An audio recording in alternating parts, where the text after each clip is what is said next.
Over the past few months, we have told you about several debates whether to save old homes in Sioux Falls. Some of you may think tearing down the houses is no big deal, but the city takes it seriously with the Board of Historic Preservation. In tonight's Eye on KELOLAND, Casey Wanenberg looks into the board's overall plan and how it decides what is considered historic.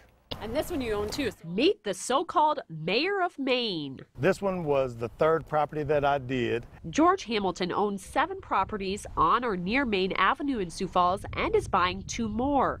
The houses are usually in disrepair. Hamilton buys them, fixes them up, and then rents them out. In 2006, I was driving truck.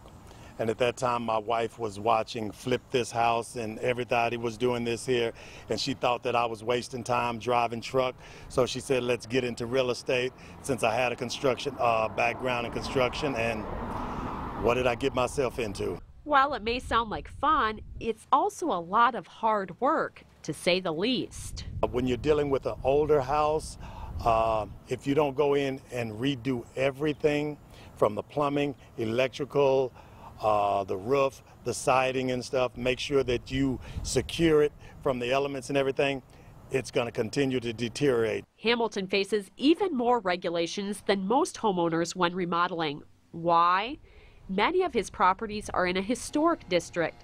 There are 7 historic districts in Sioux Falls. As we've continued to grow up, and even when you follow into other communities, you love that historic areas and you love those historic buildings.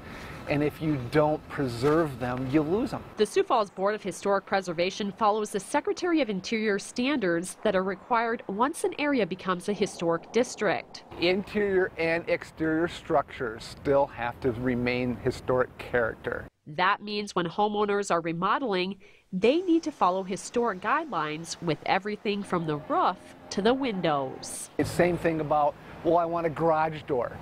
The garage door fell off the hinges. Well, you can't just go grab any garage door. You need a historic character garage door. The Sioux Falls Board of Historic Preservation also looks at building projects in the 7 neighborhoods. For example, a developer would like to tear down these 4 homes along Dakota Avenue to build a commercial building. The board decided that would, quote, have an adverse effect on the Sherman Historic District. It really comes down to, are you maintaining historic nature of the structures in the neighborhood? Just like the uniqueness of every single home. I love that, and I feel like people want that, you know. 30-year-old Catherine Holland lives in the All Saints neighborhood. Millennials are the fastest growing market for these old homes. They're always striving for something unique in their lives.